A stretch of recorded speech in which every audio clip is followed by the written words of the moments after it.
So just an outline.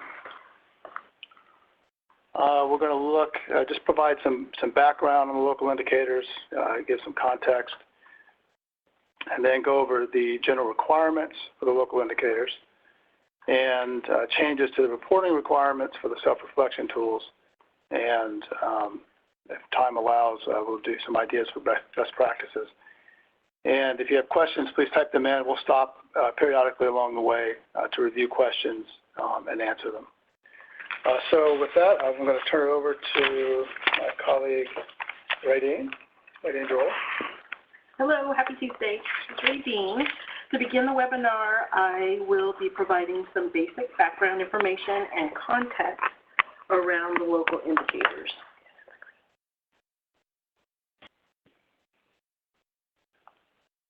All right, my own technical difficulties, sorry.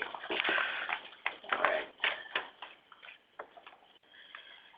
So as you know, California's accountability system is based on multiple measures, and those measures assess how LEAs and schools are meeting the needs of the diverse population in California schools.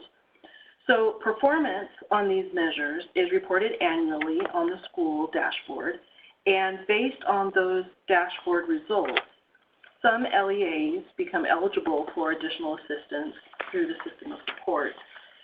And we'll say this a couple of times through the webinar. We want to always kind of go back to our website, CDE's website, where you can find more detailed information about the dashboard.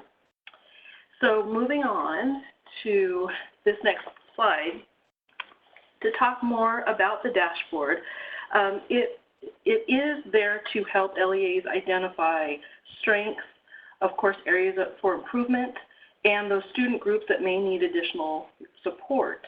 And the dashboard reports performance using state and local measures. The dashboard doesn't report, but that's where they're housed. So those state measures, those measures are state and local. So state measures, those are the ones that apply to all LEAs, schools, and student groups, and they're based on data that is collected consistently across the state. So for example, priority 4 pupil achievement, such as English learner progress.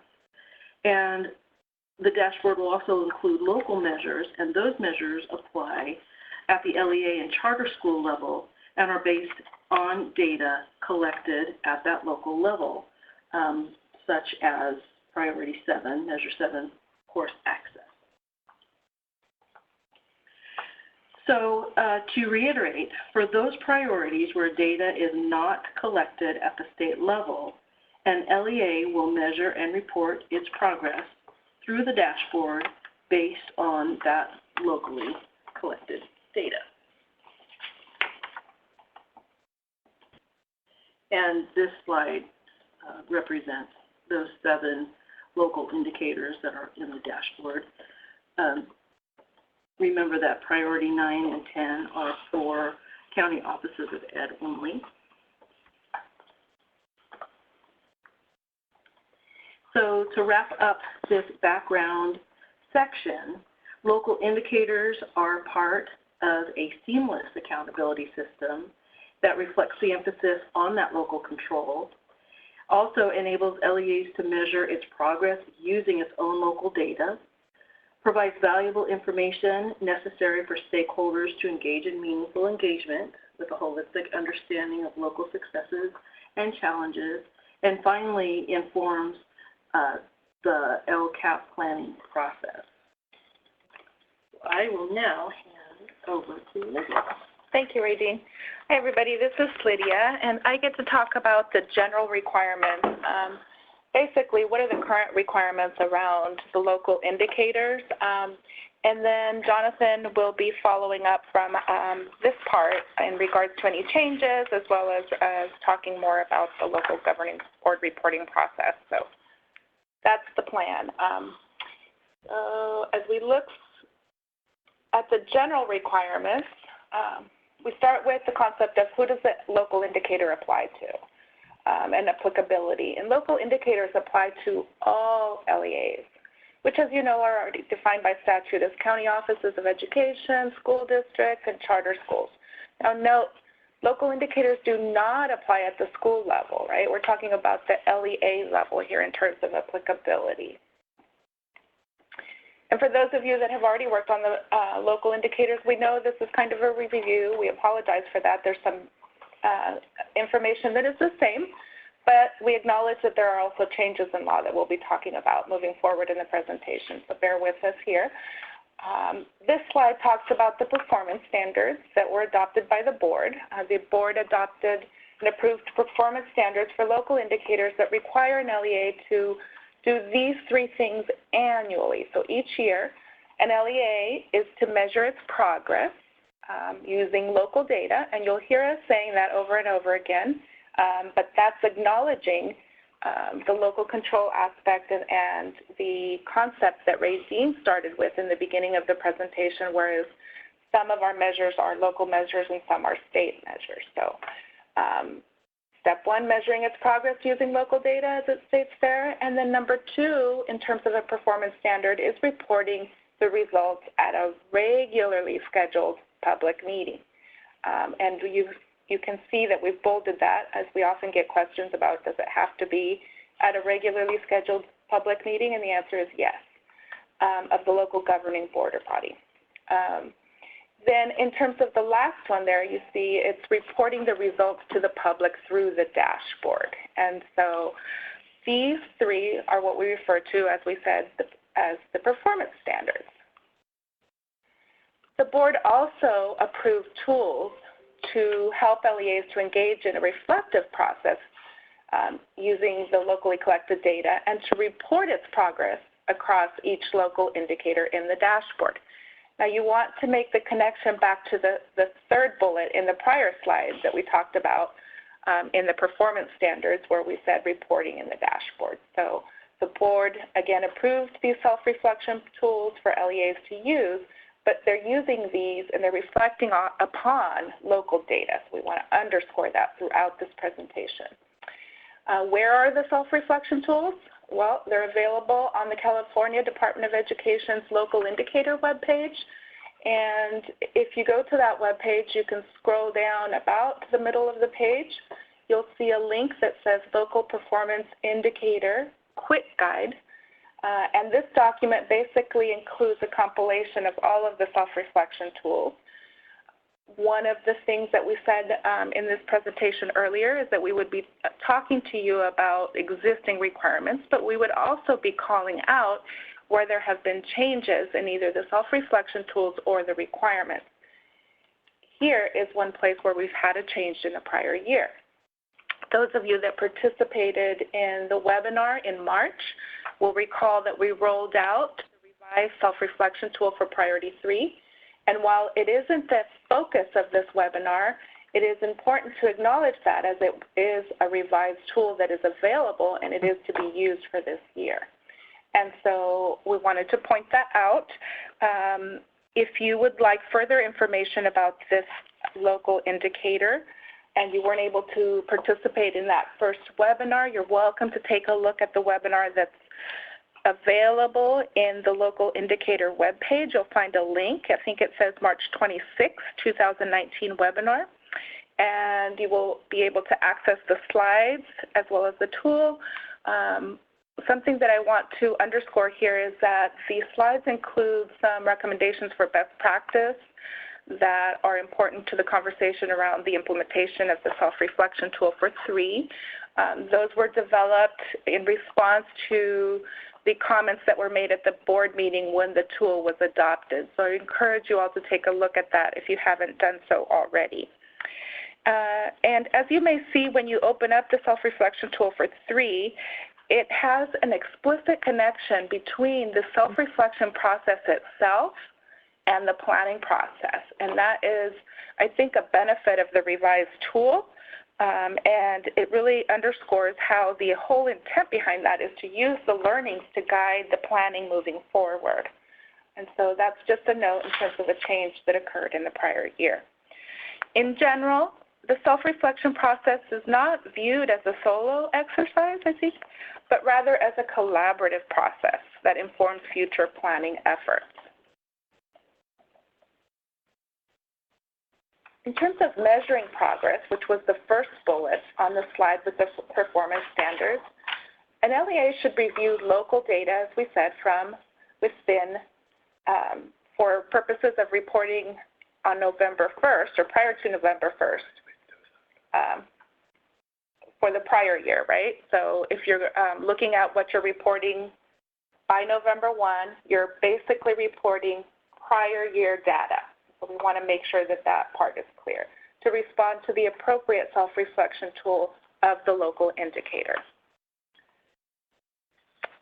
Then, along with the thought about the performance standard around measuring progress, we've provided you with some ideas for your consideration. These are possible things for best practices that you can take a look at. There may be more. We acknowledge it. This is just to get the conversation started. But you know, we really want to seek to find opportunities to meaningfully implement this whole process. And so how might that happen? What could be done? What have you already done to do that? And what can be learned from prior implementation efforts? Some ideas are posted on this slide. For example, as you consider what you're going to do for measuring progress moving forward, you might want to consider data collection and analyzation practices to make sure that those are reflective of the LEA as a whole. You may already be considering, you know, how you're looking at your data. You may be looking at the approach that you used last year and then thinking about how you might alter that or adjust it slightly to better understand your student and family demographics and how particular areas apply to school sites and or grade levels. Really, what is it that you've looked at and implemented? What is it that you've learned, and how can you use that moving forward to make this process much more meaningful so that you can plan accordingly and make adjustments that lead to outcomes? And then including feedback, you know, what processes have you used in terms of including feedback? One best practice that's included there is including feedback from classified and certificated staff in reporting the local climate survey data. And then the final bullet that's on this slide, although it's not the final thought in terms of best practice, you may have others, is this concept of gathering stakeholder feedback regarding the local indicator data prior to reporting to the local governing board. Again, local indicators provide a unique opportunity to look at that local data, to engage in a local process and really learn from what's working for you and what areas you might want to focus on. And engaging stakeholders in the process is a consideration for you moving forward and what you might want to do. And with that, I think I'm going to turn over to my colleague Jonathan, who will be talking about reporting to the local governing board. And then before we move on, I think we're going to stop and just kind of look at some of the questions that we have and come back and provide some answers.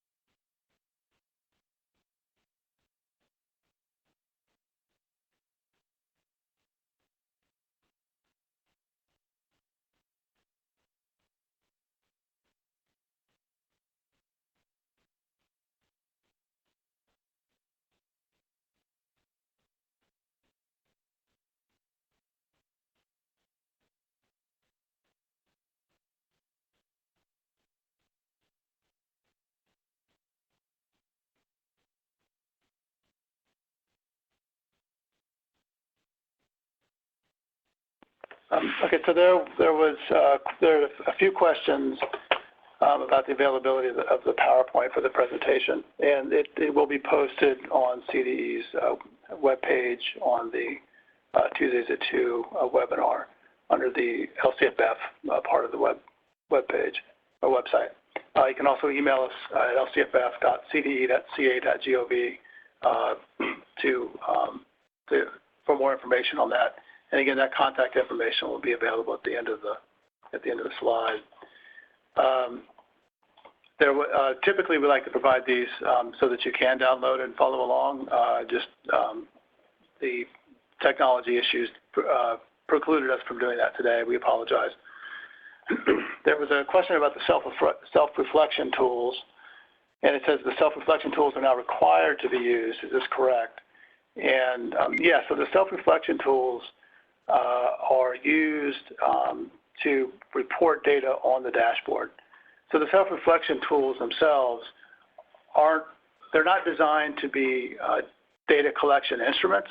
So you'll want to have your own evaluation systems and your own sort of methods for collecting data at the local level that you would then use together with your stakeholders to fill out and complete the self-assessment tools. So completing the self-assessment tools isn't the data collection process. There's more of a process behind that. But yes, they are required to be used when you upload your information to the dashboard. That will be part of doing that, is filling out the self-reflection tools.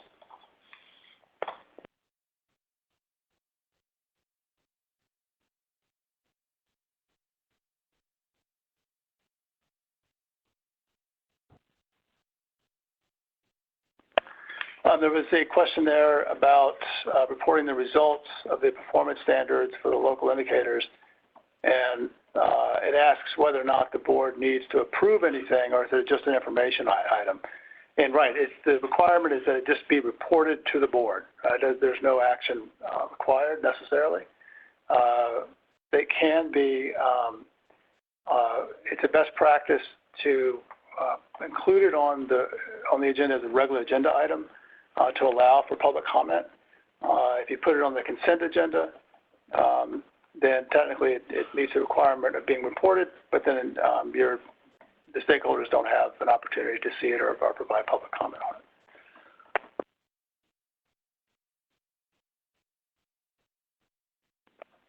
Okay, so yes, please just keep typing questions in, and we'll stop again in a little bit and respond to some more questions. Moving on. So we just talked about the first performance standard, measuring progress.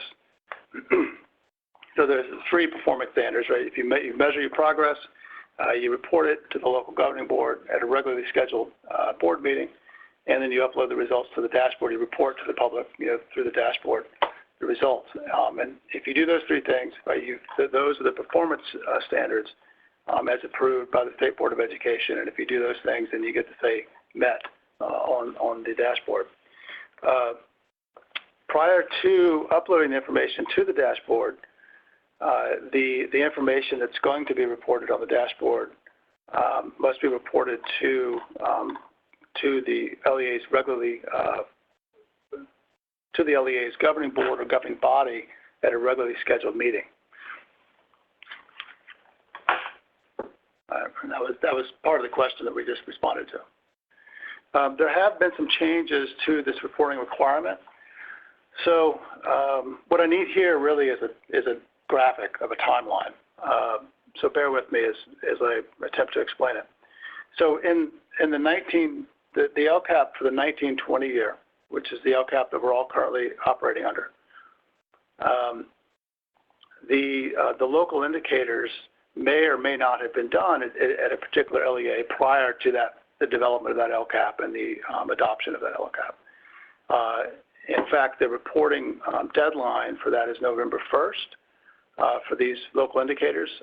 And the idea is that local indicator work would have informed the development of the 1920 LCAP. But because the reporting timeline window to the dashboard and the July 1st deadline for the adoption of an LCAP are sort of out of phase, that hasn't happened.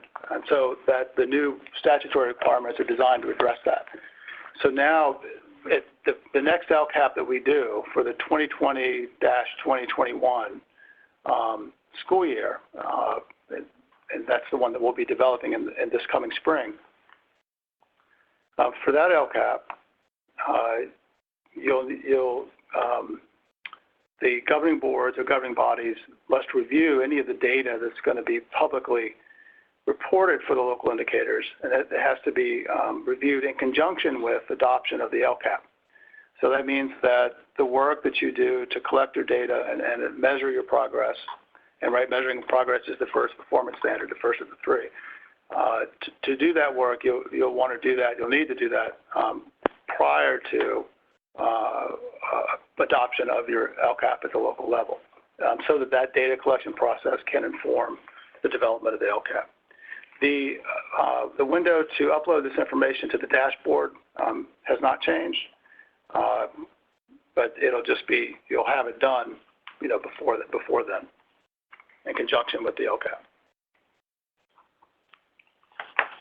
So in order to report your information for the local indicators on the dashboard, every LEA will need to have a dashboard coordinator, and the superintendent or the charter school administrator will assign or designate an employee of the LEA to be the dashboard coordinator. And there's the link for it, coordinator.caschool-org/pound/application.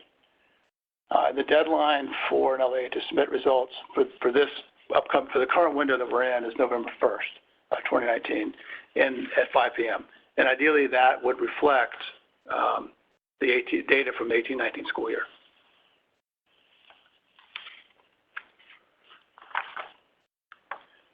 So here's some information about, from the dashboard coordinator's point of view, when you're uploading information into the dashboard, some of the things that you'll see, and we're mentioning this because these are opportunities to provide more information to your stakeholders about the LEA, about your LEA. And so there, at the very beginning, there's going to be one general optional narrative summary for the LEA, and that first optional summary applies in scope to all of the local indicators that come after it. It's not specific to any one local indicator, so you kind of provide sort of an overview, not unlike the plan summary, for the LCAP or something along those lines. And then also for the local indicators for priorities 1, 2, 6, and 7, there at the very bottom there is an optional criteria narrative box, and that's a place that's provided in case you would like to provide more information to your stakeholders about the criteria that you've used to determine or to measure the progress on that indicator, right? Because the criteria that you come up with is specific to your LEA, and how you measure that progress, right? It's specific to the LEA.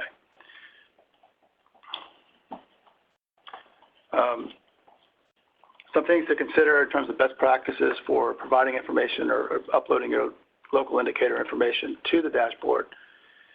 You can provide links in these narrative boxes. Just keep in mind that the dashboard doesn't support HTML in that text, and so you can still type the link in there, maybe with just some directions next to it saying, copy and paste this into your browser. Remember to use language that's accessible and understandable to stakeholders. It's not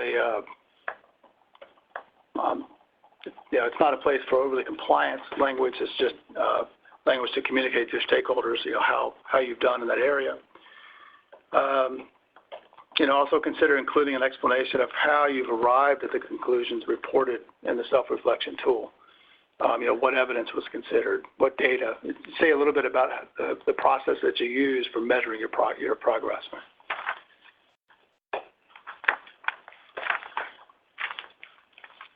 So if you complete the self-reflection tool, right?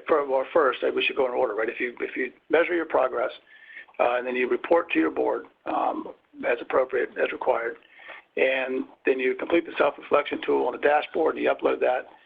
If you've done those three things, then your local indicator will indicate met on the dashboard. And if you don't do those three things, then it will show either not met or not met for 2 or more years, whichever is applicable. And so here, this is just a screenshot just to kind of show you what it looks like. You can see there the 5 local indicators there, the 4 in the last row, and then 1 on the far right of the second row. And you can see it says standard met. So that's what it'll say if you go through those things. The local indicators, as well as the state indicators, are organized into 3 groups. It's just an extra tidbit. Academic performance, academic engagement, and conditions and climate. And these are the 3 local indicators under conditions and climate. And you can see here in each one that the standard has been met. A user or a viewer of the dashboard, this is what it looks like to the viewer of the dashboard. They can click on the link there, view more details, and that's where they'll find the information that you put into those narrative boxes. This is a infographic just to remind us of the various factors that go into the development of an LCAP. Because it is a continuous improvement cycle, you do want to incorporate the lessons learned from the prior year. Your stakeholder engagement, right, is necessary. And then the work of the local indicators, and that's kind of what we've been talking about, is the process that you use locally to measure your progress in those areas and to collect that data and use that to inform the LCAP. And then the state indicators, which is based on data that is ultimately derived from the local level. It's just reported to the state. It's collected in the same manner, right, across the whole state. And so the state indicators are based on data that is comparable from one LEA to the next, whereas your local indicator data isn't necessarily, right? For one LEA to say met, might mean more or less than what another LEA has done, right, in order to get to met. And then the local data, and the local data is kind of really what goes into the local indicators, as well as other data that you collect, right, to inform your planning process. One note about the data behind the state indicators. So in LEA, you have your data. As I mentioned before, ultimately it is locally derived data. It's because it's data about your LEA. So you have access to that data. So when you're doing your annual update part of the LCAP, you don't need to wait for that data to show up on the dashboard and be reported in order to incorporate it into your LCAP, because otherwise you'd be 2 years behind, whereas you just want to be 1 year behind the current LCAP year.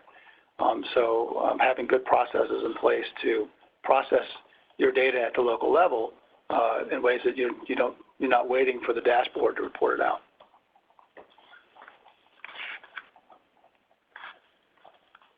Right, and so we kind of already talked about this a little bit, but once you've completed your upload to the dashboard with the local indicators, it doesn't stop there. You want to incorporate that data into your planning process. That sort of goes, on a year-round basis.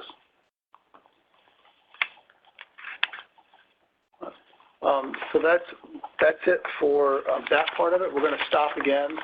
Here's our contact information, but we're going to stop again and go through some of the questions, and then we'll come back in just a couple of minutes to address them.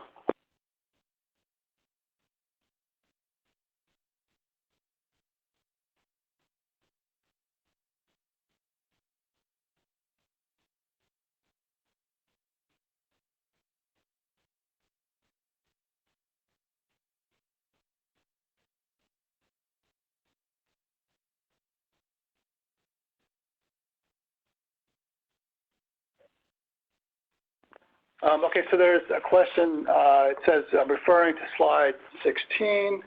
And let's see, maybe we'll go back to slide 16. Can I do that? Oh, I just pause while we go back to 16.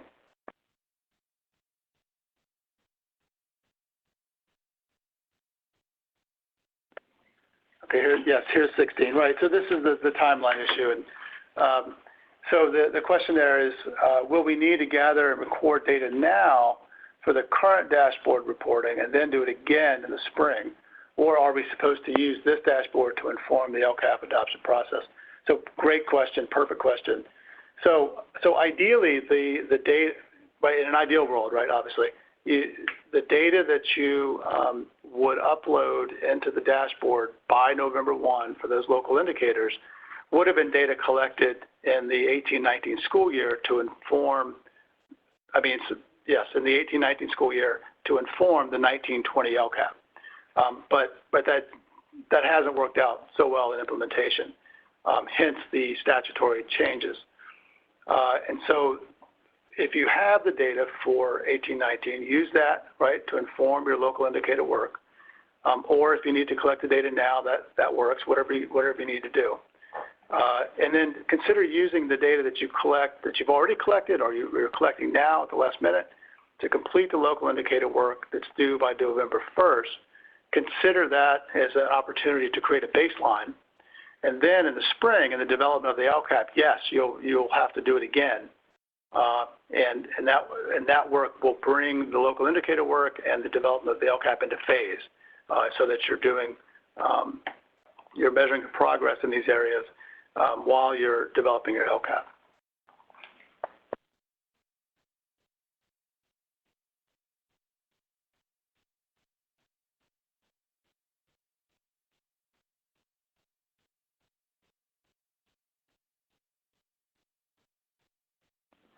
So another question on the timeline, it says, the data to be used to inform LCAP development for 2020-21 LCAP, which will be the next LCAP that we develop in the spring, should be data collected after November 1st, or could it be as old as last year, data from 1819? So if we're developing the 2021 LCAP, and we want to reflect on past performance and look forward to the goals and the actions and services that we develop and that we will implement in the 2021 school year, it seems to me that you would want to use the most recent data that you have available. When you report next year, when you report the local indicator information, the data, when you upload it, and that's the data that you'll use to inform your 20-21 LCAP, and that's the data that will be reported to the board in conjunction with the adoption of the LCAP. When you do that, that data will show up on the 2020 dashboard, and that is implying that it's data relevant to the 1920 school year. Just like the data that you upload now for the local indicators by November 1st, and it's going to show up on this fall, the 2018 dashboard, 2019 dashboard. The implication there is that it's reflecting your progress in the 18-19 school year, just like the state indicator data that's going to be on the 2019 dashboard is all data that reflects performance in 18-19, right? So that's what we're trying to get this into phase.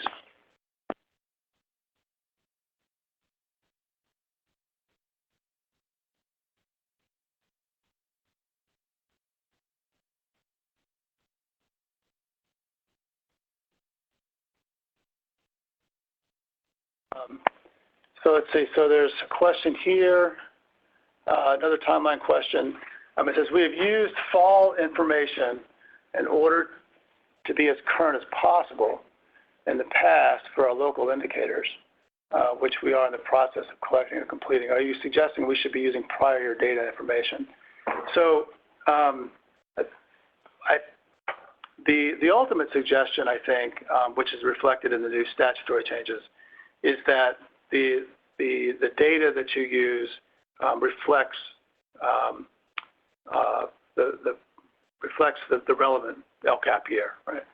So if you haven't done your local indicator work yet, the local indicator work that would have been done in the spring or last fall and sometime during the last school year to inform the development of your 1920 LCAP, if you haven't done it yet, then your only option is to collect data, currently, unless you have access to other data that if you can retroactively go back and collect.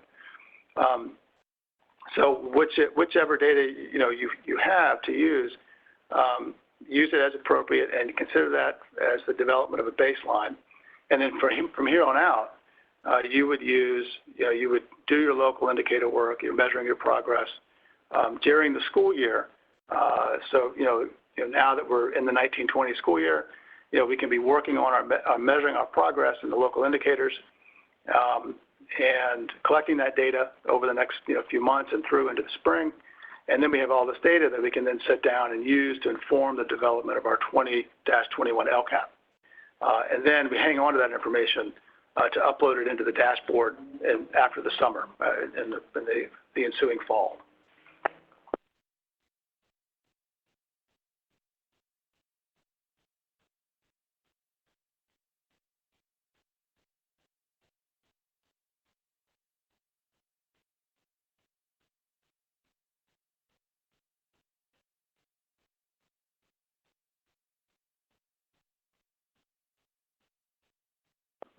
So there's a question here about how the local indicators were presented to the board. Was it done in November? And so if they do have to be reported before they're uploaded to the dashboard, so if they haven't been uploaded, if they haven't been reported to the board yet, then you'll want to make sure it's done at a regularly scheduled board meeting before November 1st.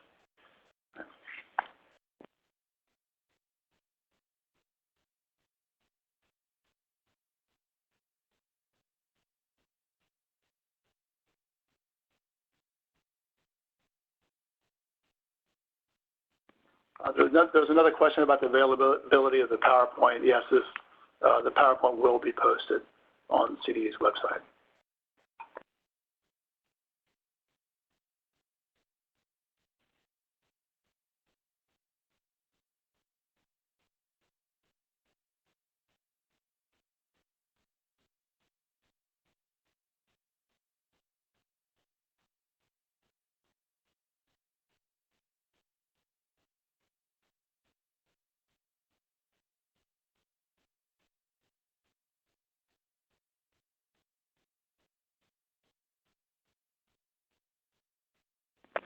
Yes, so there's a question about how do you know if it's met, because you no longer can check met. And it used to be that you would do everything and then indicate that it was met. And I believe in several cases, LEAs they did everything and then forgot to click met. And so it showed up not met, even though they had done everything. So now the process is automatic. So if you input all the information required, it'll show up as met.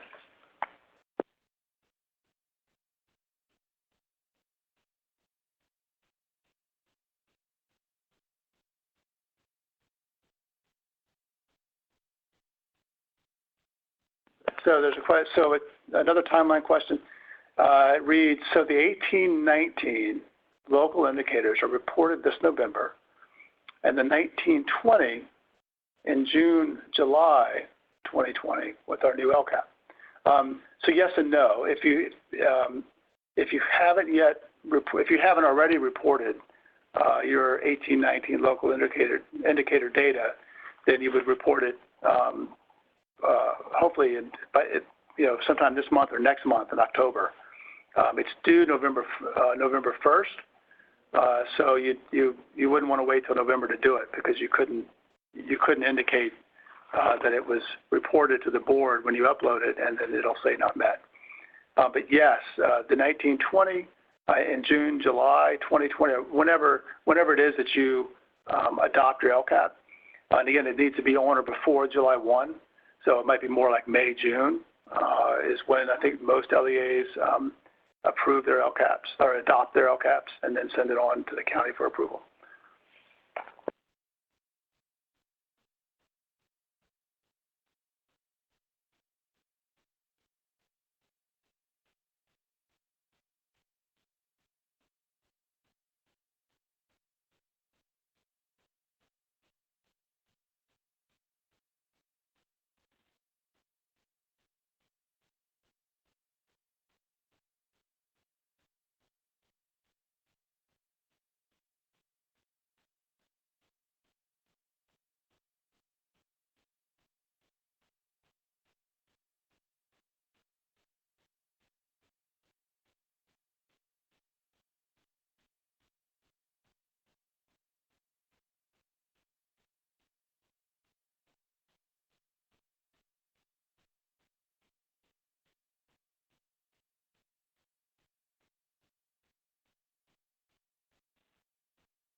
Again, another timeline question. It says, just to clarify, we use the 18-19 data for the local indicators.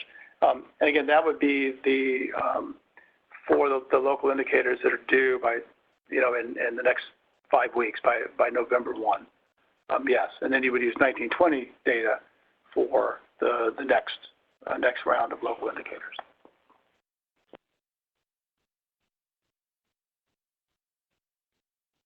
Another question there, timeline. Are we bringing the same local indicator data in June as we are now?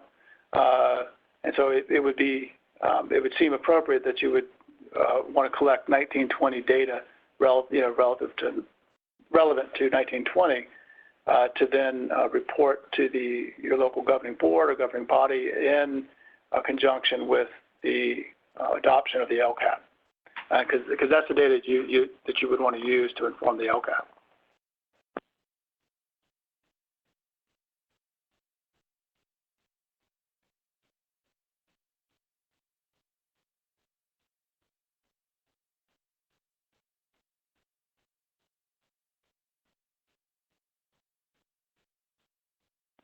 There's a question, this is the first time I've ever seen, this is a great idea.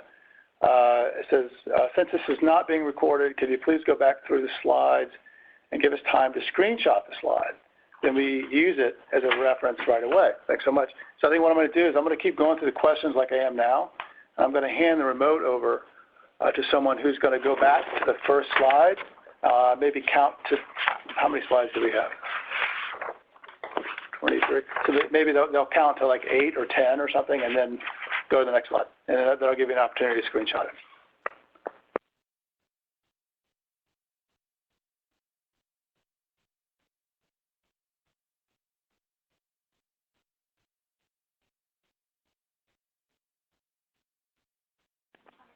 There's a question here. It says in the dashboard input website for indicator 2, for local indicator for state priority 2, it states the LEA may use option 1 or alternatively the self-reflection tool. But I heard you say that we must use the self-reflection tool. So and for priority 2, the self-reflection tool itself contains 2 options. And one of them is narrative. Option 1 is a narrative summary, and so you can write a narrative summary, or you can do the option 2, which does say reflection tool, right? But the whole thing is the reflection tool. Or you can do option 2, which is more of a survey type for fill in the blank thing. So you can do one or the other. But yes, you have to do one or the other, but not both.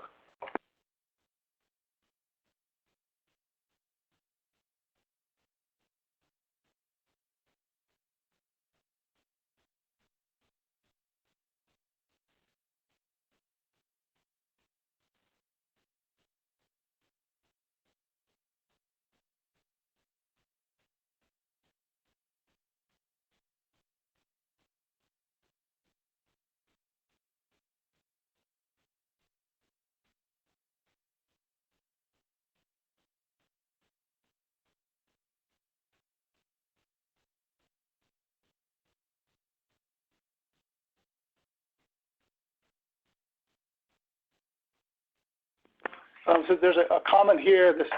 I think this is an important comment. It says the proposed timeline doesn't really work in practice. We will use our fall data as reported in the dashboard and working with our stakeholders. This process begins in the late fall. Waiting until spring to inform the next year's LCAP is not practical. So that's interesting. So every LEA, right? You have your own timeline for the development of the LCAP as is appropriate. For the local level, and so when within that school year, within the academic year that you collect that information to develop your LCAP is a local decision, and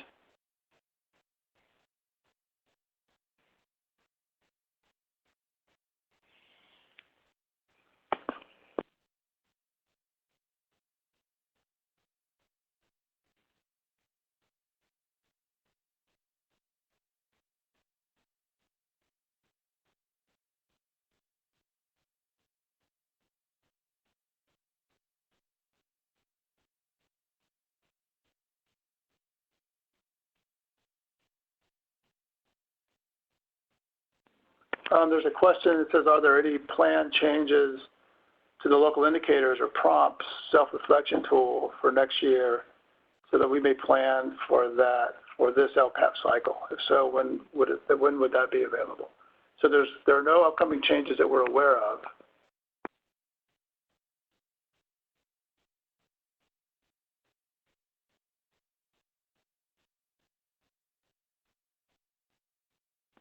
There is,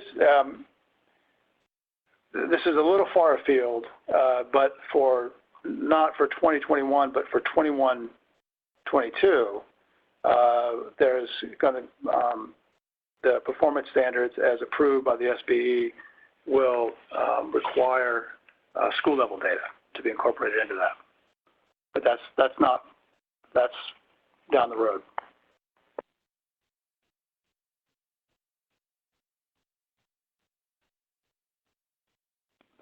It says, if a charter began operating during the 1920 school year, do they still have to report local indicators? If so, what data year should they report for? That's a really good question. I don't have the confidence to answer that question, but we're gonna take that and look into it. If you could please send that question, email that question to us at lcff@cde.ca.gov, and then we can provide a written response to that.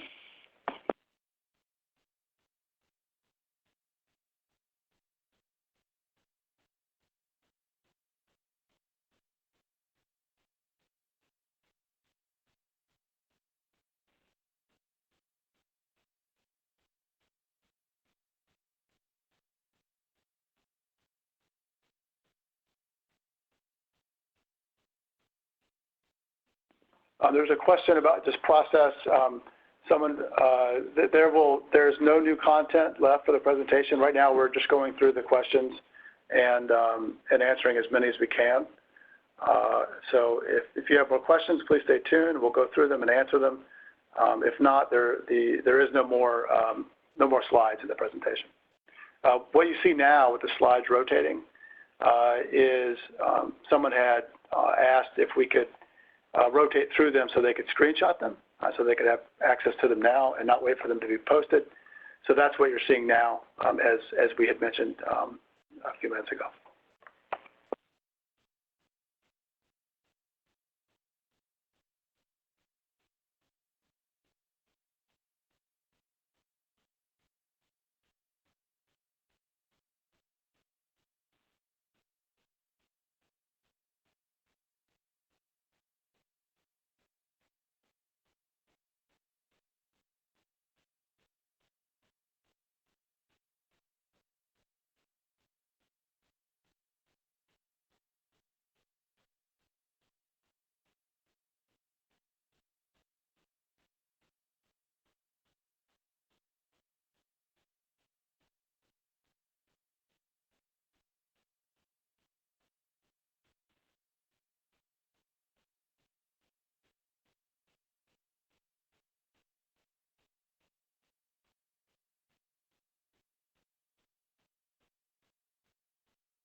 So there's a question asking further clarification.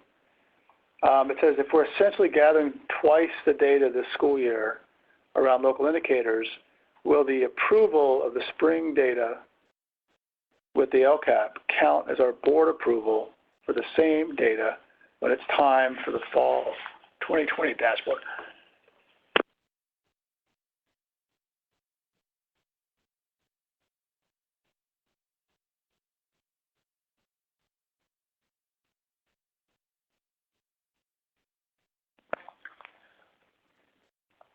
So,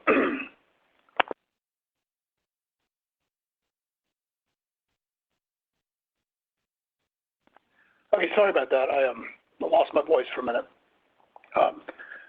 So again, the question there is, if we are essentially gathering twice the data this school year around local indicators, will the approval of the spring data with the LCAP count is our board approval for the same data when it's time for the fall 2020 dashboard.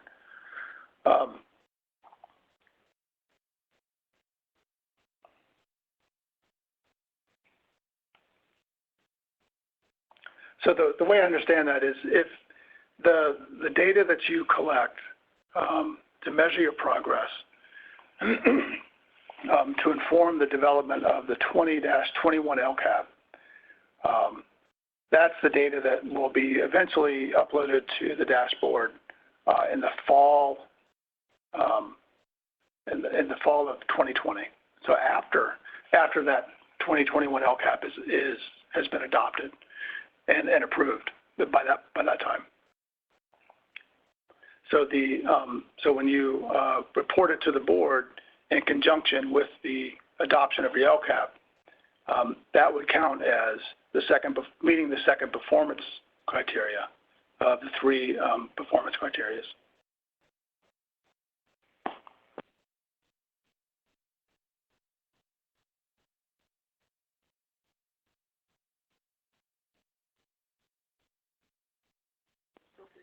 Okay, so we still have questions. My voice didn't scare anybody away, apparently.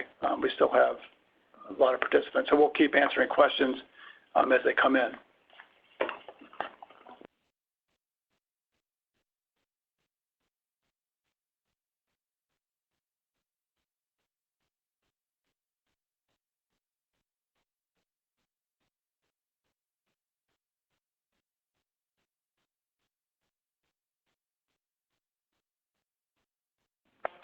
There's a question here, another timeline question.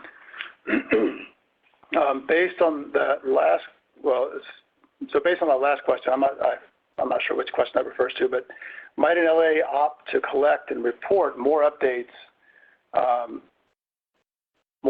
data in the fall, upload that so the posted local indicator reports are more current, or must they report on 18-19 school year? No, there's no requirement here in terms of where that data, is, how old it is or new it is. The intention is that the collection of the local data, to measure your progress for the local indicators, be in phase with the development of the LCAP. And moving forward, now that there's a requirement that be the case. But looking back, if the local indicator work hasn't been completed yet, and you're just measuring your progress now in order to meet the November 1 deadline, then that data can also be used. It's a good opportunity to use it as a baseline. You can report fall 2019 data that you're collecting now for by November 1 for that deadline, and use that as a baseline, and then start the process over again through the winter and spring. And collect data and measure your performance and see if there's any gain being made, and you can use that to inform the development of the LCAP.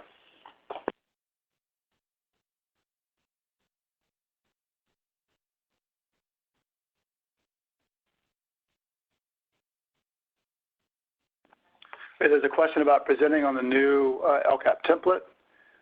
Yes, there will be presentations on that for sure.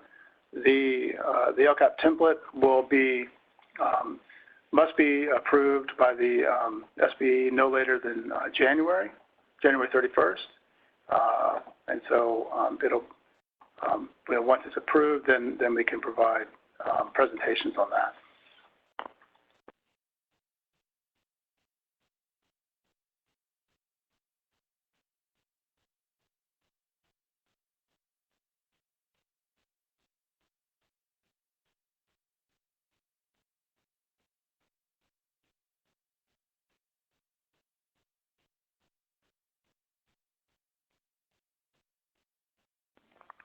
So another timeline question. So the 18-19 local indicators are reported this November, and the 19-20 in June, July 2020 with our new LCAP. And so so when you report for the local indicators, that's by November 1, we're in the reporting period now for that. That information that is uploaded when it's presented on the dashboard, it's going to, the obvious assumption is that it's reporting on 18-19 progress from 18-19 school year. And so the 18-19 local indicators will be reported this November, and then the 19-20 will be reported to your board in conjunction with the development of your LCAP sometime in May or June of 2020, not July. And then that information will subsequently be uploaded into the dashboard in the fall of 2020, 1 year from now.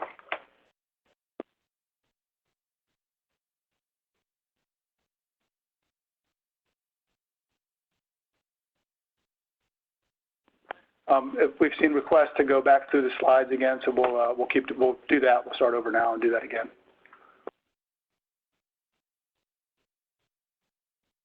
There's a question about when will the presentation be officially posted.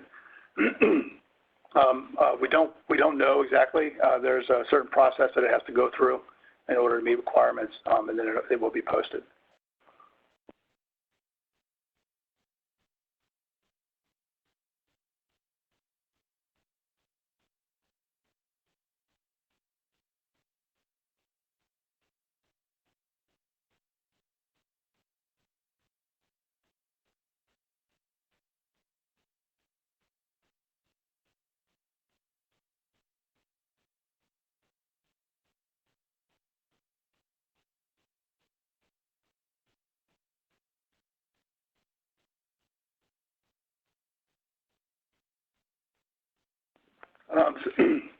Here's another timeline question that incorporates state indicators into it.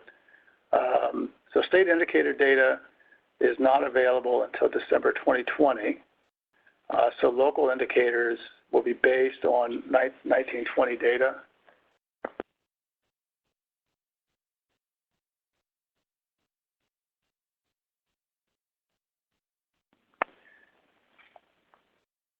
But LEAs will use 18-19 state indicator data for the LCAP. Is this correct? So the first part of that, it says state indicator data is not available until December 2020. So the state indicators won't be reported, but LEAs do have their data that is used to calculate the state indicators. And so LEAs do have access to that data to use it as appropriate. So local indicators will be based on the 1920 data. So for the local indicators that will be reported on the December 2020 dashboard, right, will be based on 1920 data that you're collecting now and throughout the school year, which is the data that will be reported to your governing board or governing body in conjunction with approval of the LCAP on or before July 1, right, of 2020.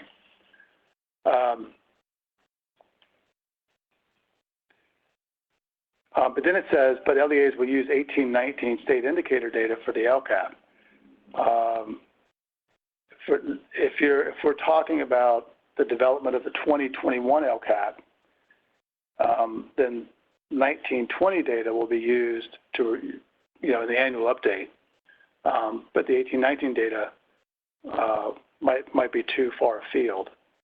So remember, the LEAs have access to all the data, right? That's how it initially gets uploaded and provided to the state.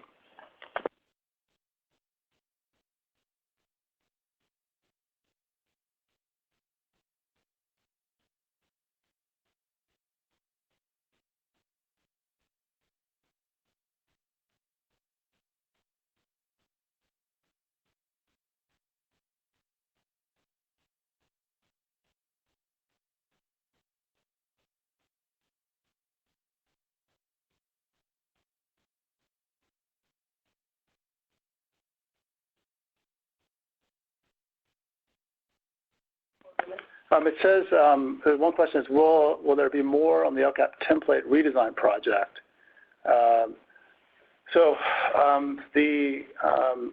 LCAP template, as many of you know, statute requires fairly sweeping changes to the template. And we're talking about the LCAP template that LEAs will use. beginning in the 2020-2021 school year for that 3-year cycle. And that template is currently being designed in conjunction with stakeholder input from around the state, a lot of organizations, a lot of people providing input to that. And there have been board items on the redesign of the LCAP, and there'll be continue to be board items through January, which is when it's expected to be approved by the state board. And so in terms of process, that's where we are with the LCAP template redesign.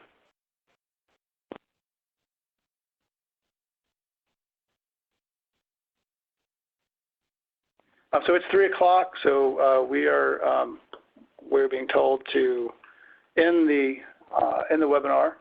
Again, if you have any more questions, could we go to our contact info slide? If you have any questions, please email us at lcff.cde.ca.gov. And one good thing about sending us an email is that we can then respond to you directly on that issue, and usually provide you with a written response, which can be more helpful sometimes. Okay, have a good day.